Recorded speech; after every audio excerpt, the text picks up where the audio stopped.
Have you ever watched someone dig their own grave? With nothing but a reply all button. This is the story of how a brilliant financial strategist was humiliated and sidelined from the most important deal of her career, and how it took exactly 24 minutes to turn her tormentor's victory lap into a $64 million corporate obituary. Sometimes, the most devastating revenge doesn't require a single word from you, just patience, and the absolute certainty that arrogance always hits reply all to its own destruction. My name is Claire Mason, and at 38, I'd built my reputation at Westbrook and Vale brick by brick, spreadsheet by spreadsheet, turning raw data into strategic gold. That Tuesday morning in March, I walked into our Chicago office's main conference room, carrying what I knew was my best work yet, a comprehensive supply chain analysis and risk assessment for North Forge Industries, our $64 million crown jewel client. The mahogany table gleamed under the recessed lighting as I set up my presentation. 23 slides of meticulously researched data points, predictive models, and strategic recommendations that had taken my team 3 months to perfect. I'd personally spent nights cross-referencing shipping disruptions with geopolitical tensions, mapping out vulnerabilities that could save North Forge millions. "Good morning, everyone," I began. Clicking to the first slide, the room was full our senior partners, the account team, and of course, Ethan Brooks, our newly minted CFO who joined just 6 weeks ago from some boutique firm in Boston. He sat at the far end of the table, designer suit impeccable, fingers steepled like he was already bored. I was halfway through explaining our risk mitigation framework when Ethan's voice cut through the room like a scalpel through tissue paper. "Claire, pause there." He didn't even look up from his phone. "I'm struggling to see how this is anything more than, well, pretty spreadsheets." The room went silent. Someone's coffee cup clinked against a saucer. "I'm sorry." I kept my voice steady, professional. He finally looked up, a thin smile playing at his lips. "These projections, these risk assessments, they're just educated guesses dressed up in Excel, aren't they? I mean, anyone with a Bloomberg terminal could pull this together in an afternoon." My fingers tightened on the presentation clicker. 3 months? 3 months of 18-hour days, of building relationships with suppliers across 3 continents, of creating predictive algorithms that could spot disruptions weeks before they happened. The analysis incorporates primary source intelligence from primary source intelligence. He actually laughed. "Claire, we're consultants, not the CIA.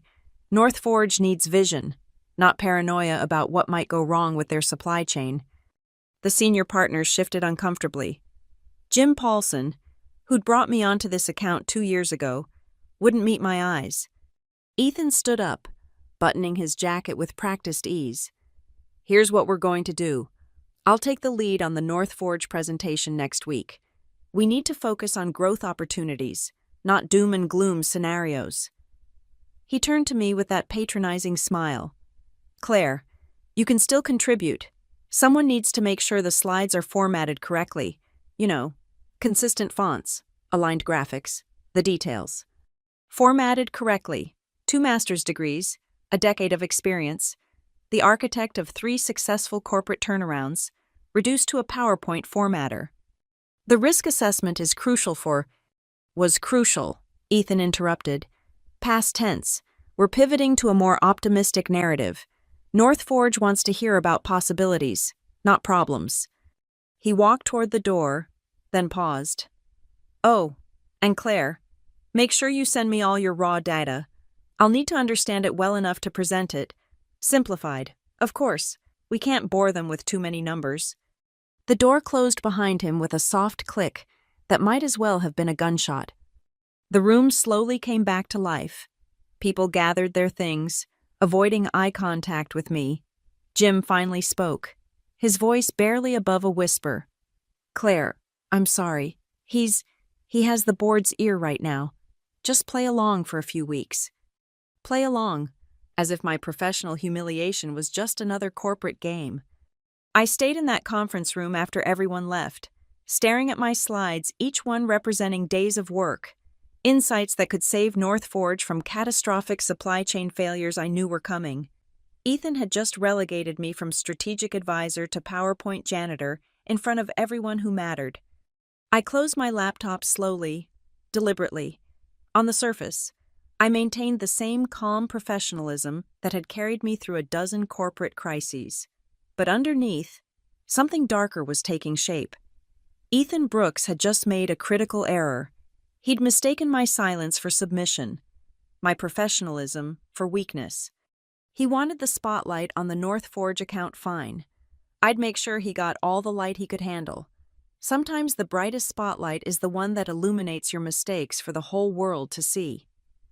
That evening, I sat in my Lincoln Park apartment, nursing a glass of Malbec and staring at the Chicago skyline.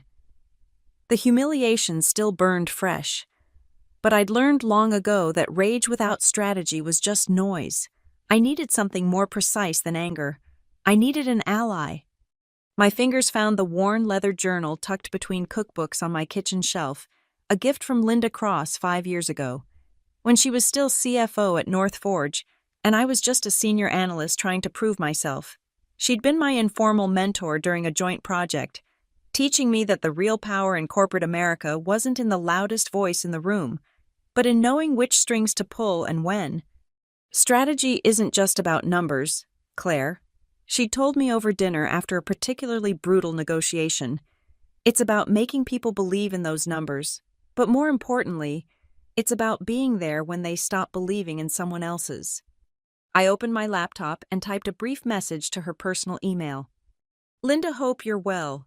Wanted to give you a heads up I won't be reviewing the Westbrook presentation for next week's quarterly review. Ethan Brooks will be leading it directly. Thought you should know. Given the complexities we discussed in the risk assessments, C. Professional, neutral, but Linda would read between the lines.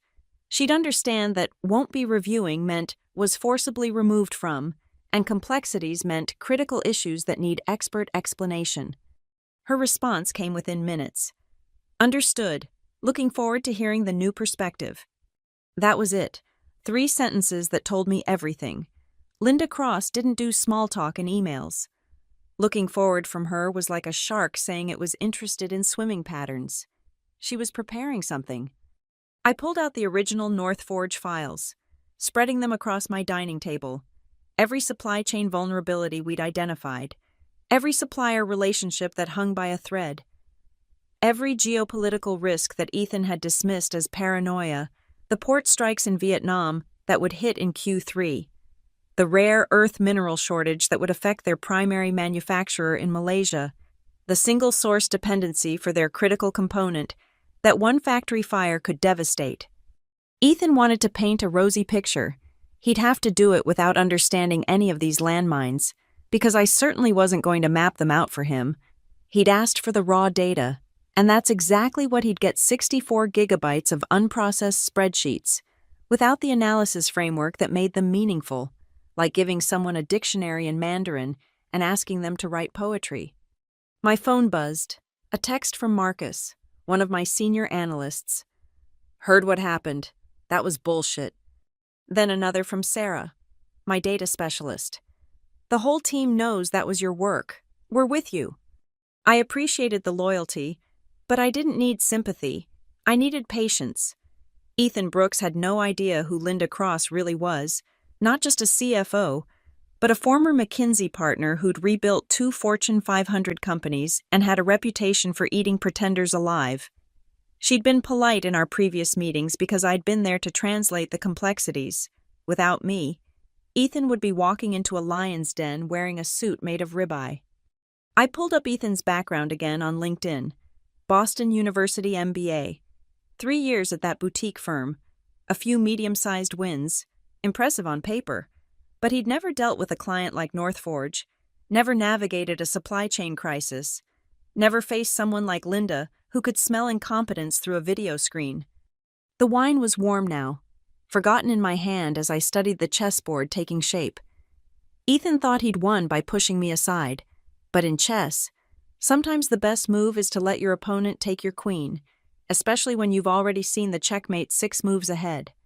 I closed my laptop and walked to my window, watching the lights of the city below. Somewhere out there, Ethan was probably celebrating his power play, maybe even drafting his presentation with all the buzzwords and empty optimism he thought would dazzle Northforge. Let him. Linda's understood wasn't just acknowledgement, it was a promise. She understood that I'd been sidelined, understood that critical information would be missing, and most importantly, understood that Ethan Brooks was about to present to her without a safety net. The wound to my pride still throbbed, but beneath it was something else: anticipation. Ethan wanted the spotlight. He was about to get it, and when you're unprepared, there's no harsher light than the one Linda Cross would shine on him. I picked up my phone and sent one more message, this time to my team. Send Ethan all the raw data he requested, all of it, unfiltered, unprocessed, exactly as we received it from our sources. Marcus replied immediately, without the analysis keys, that's 64 gigs of chaos. He said he wanted to understand it well enough to present it. Let's give him the opportunity. I smiled for the first time since that morning's humiliation. Revenge is a dish best served cold, but sometimes it's even better when your enemy heats it up himself.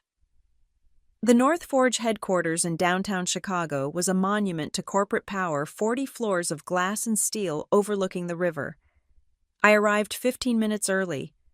My role reduced to Ethan's technical assistant, the keeper of the laptop and clicker. I wore my best black suit, the one that made me invisible, perfect for someone meant to fade into the background. Ethan strutted in 5 minutes before the meeting, designer briefcase in hand, that same insufferable confidence radiating from every pore. Claire, good. Is everything set up? Tested the connection. We can't have any technical glitches. Everything's ready, I said flatly, opening the laptop. His presentation blazed across the screen, Northforge 2030 Unleashing Exponential Growth, in a font that probably cost more than my monthly parking spot. Remember, he said, adjusting his platinum cufflinks, just advance the slides when I signal. Don't speak unless I specifically ask you something. The boardroom door opened, and Linda Cross entered with 2 other executives. She looked exactly as I remembered, silver hair pulled back in a severe bun, charcoal sweet that whispered rather than shouted its price tag, and those gray eyes that could audit your soul. She nodded at me, the briefest acknowledgement, before taking her seat at the head of the table. Ethan, she said, her voice neutral as Swiss currency, we're eager to hear Westbrook's recommendations. He launched into his opening with all the subtlety of a Super Bowl halftime show. Linda, friends, what we're presenting today isn't just a strategy, it's a revolution, a paradigm shift that will transform Northforge from a market leader into a market maker. Click, the first slide blazed with meaningless graphics arrows pointing up, globes with network connections, the word synergy in letters that practically pulsed. By 2030, we project Northforge can quadruple its ROI through what we call emotional market intelligence. He actually used air quotes. Traditional supply chain analysis is reactive. We're talking about being proactive, predictive, even prescient. Linda's expression didn't change, but she wrote something in her moleskin. Interesting. What specific data supports this quadrupling? Excellent question. Ethan's smile widened. Our proprietary benchmark indices show that companies embracing EMI emotional market intelligence see exponential gains. Which companies? Linda's pen remained poised. Various industry leaders. The data is holistic. Click, another slide. This one with a pie chart that seemed to represent market sentiment as actual emotions: happy, optimistic, thrilled. I had to physically suppress a cringe. Mr. Brooks? Linda's voice cut through his momentum like a wire through cheese. I noticed there's no mention of the port situation in Vietnam. Ethan's hand hesitated mid-gesture. Port situation. The labor disputes. Surely your analysis accounts for the Q3 impact on our Southeast Asian supply chain. Of course, of course. He was vamping now, that confident veneer cracking slightly. We see those as minor speed bumps on the highway to growth. The emotional market indicators suggest. What about the rare earth mineral dependencies? Linda interrupted. Your previous team identified 17 critical vulnerabilities.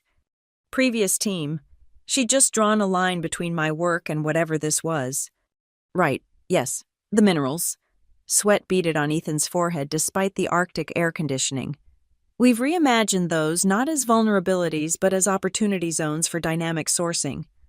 Dynamic sourcing. Linda repeated the words like she was tasting wine that had turned to vinegar. And the single-source component risk from the Shenzhen facility. Ethan's eyes darted to me for a split second the first time he'd acknowledged my existence since entering the room. I kept my face absolutely neutral, finger poised on the clicker like a statue. That's integrated into our holistic risk appetite framework. Linda leaned back in her chair, the leather creaking slightly in the silence. Mr. Brooks, in my experience, when someone uses the word holistic more than once in a presentation, it means they don't have the specific data. The room temperature seemed to drop 10 degrees. One of the other executives, a younger man I didn't recognize, was trying to hide a smirk behind his hand. I assure you, Linda, the data is comprehensive. Claire here can attest. I didn't ask Claire, Linda said coolly. I'm asking you. You're the one leading this account now. Aren't you? Click. I advanced to his next slide. Another constellation of buzzwords orbiting around transformation. Ethan stammered through 3 more slides, each answer more vague than the last, each holistic framework, an emotional indicator, hanging in the air like a confession of ignorance. Finally, mercifully, we reached the end. The last slide simply said, questions, in that same expensive font. Linda closed her notebook with a soft snap that sounded like a trap shutting. Just one question. Mr.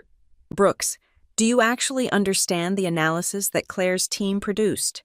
Or did you just assume you could wing it with management speak? The silence that followed was beautiful in its completeness. Ethan's mouth opened and closed like a fish discovering it was no longer in water. We'll be in touch, Linda said, standing. The meeting was over. As she passed my chair, she dropped her business card on the table next to me, not Ethan, with a handwritten note. Call me tonight, L. 23 minutes. That's how long it had taken for Ethan Brooks to reveal himself as exactly what he was, an empty suit with a PowerPoint deck. 24 minutes after we left North Forge's boardroom, my phone buzzed with a notification that would change everything. I was sitting in my car in the parking garage, still processing the beautiful disaster I'd just witnessed, when I saw an email from Ethan Brooks to what looked like the entire leadership team of both North Forge and Westbrook and Vale. Subject: North Forge Quarterly Review, huge success. My hands actually trembled as I opened it. Team. Just wrapped up in game-changing presentation with Linda Cross and the North Forge executive team. Absolutely crushed it. They were blown away by our new vision for 2030. Key wins from today. Introduced our proprietary Emotional Market Intelligence Framework, EMI. Projected 4x ROI, using our optimized growth models. Shifted focus from outdated risk paranoia to opportunity maximization. Streamlined their strategy from 200-plus slides of unnecessary data to 30 powerful vision statements. Attached is the final deck that sealed the deal. You'll notice I've cleaned out all the excessive spreadsheet work that Claire Mason kept trying to force into the narrative. Sometimes less is more, and leadership is about knowing what to cut. Linda was particularly impressed with our pivot away from the doom and gloom supply chain obsession. As I told her, winners focus on possibilities, not problems. Expecting their signature by EOW, this is how it's done. People. Victory lap drinks at the Violet Hour, 6 p.m. First round's on me. Best. Ethan Brooks, CFO. Westbrook and Vale. P.S. Claire, thanks for handling the technical setup. Every team needs its support players. Support players. The condescension dripped from every word like acid from a leaking battery. But it was the attachment that made my heart race. North Forge Final approved PPX.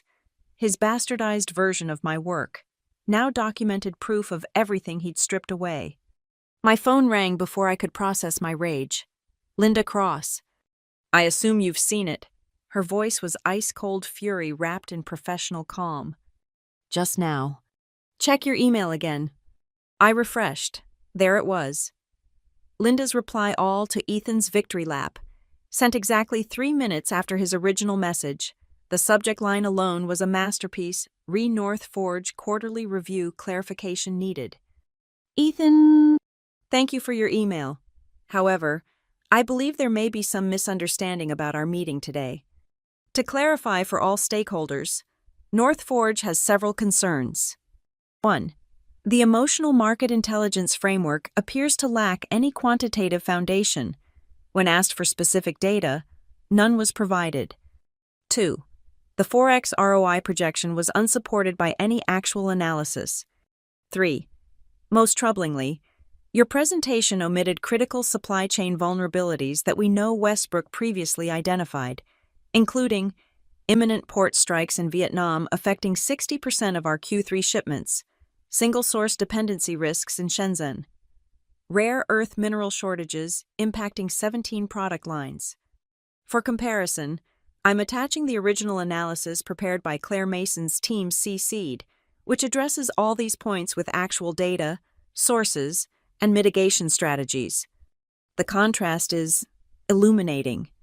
We need to understand why Westbrook's CFO would present such a dramatically different and frankly dangerous strategy that ignores documented risks to our $64 operation. I'm copying both executive teams as this raises questions about Westbrook's current leadership and decision-making processes. Linda Cross, CFO. North Forge Industries. Peace. Claire, your original risk assessment was exemplary. We should discuss your future.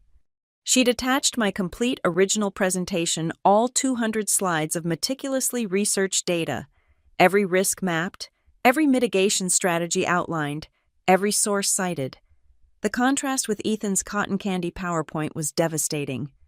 Linda, I said into the phone, this is the end of Ethan Brooks at Westbrook and Vale, she finished. Check your email once more. Another message had arrived, this one from James Morrison, CEO of Westbrook and Vale, sent to the entire leadership team. Emergency executive meeting, conference room A, 15 minutes. Ethan, bring everything related to the North Forge presentation. Claire, please join us with your original materials. Claire, Linda's voice softened slightly. That postscript wasn't just professional courtesy. After Ethan's performance today and now this email catastrophe, North Forge is reconsidering our relationship with Westbrook entirely, unless, of course, the right leadership changes are made, immediately. My phone was now exploding with messages. Marcus. Holy shit! Did you see Linda's email? Sarah, Ethan just walked past my desk, white as paper. Jim Paulson. Claire, we need to talk before the meeting. But the best message was from someone unexpected, Ethan himself. Sent just to me, what did you do? I didn't respond. He'd done it all himself. He'd written his own professional obituary, addressed it to everyone who mattered, and hit send with the confidence of someone who'd never learned that in corporate America. The reply all button is a loaded gun, and he'd just shot himself in both feet.